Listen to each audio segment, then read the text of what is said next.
শুভ সকাল বন্ধুরা। ওই দেখুন আজকে কিতা রান্না করছি, খুব সুন্দর একটা রান্না। কলার থুর দিয়া যে সবুজ সবাই খারাপ পায়, সবুজ তেজপাতাই দেখে তরকারি লাগে, আর কলা পাতা লাগে ঠাকুর দিতে, আখ পাতা, আর কলা লাগে বুগে, কলার ফুল লাগে রান্না করতে, কলার বগল তো লাগে ওই যে কিতা কয় লাবড়া খাইতে। কলা খারাপ না, আর পাতার কলা গাছ হলো একটা মায়ের রূপ, যেরকম কালী দুর্গা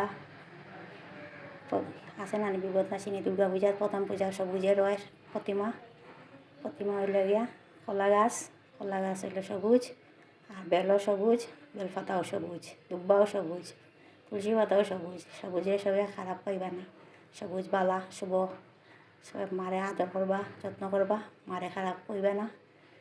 আর ভিডিওটা ভালো লাগলে লাইক করবা, শেয়ার করবা, কমেন্ট করবা, আর আরেকজনকে দেখার সুযোগ করবা, বেশি বেশি শেয়ার করবা। সবাই সুস্থ ভালো থাকবা। আমার নমস্কার, টাটা।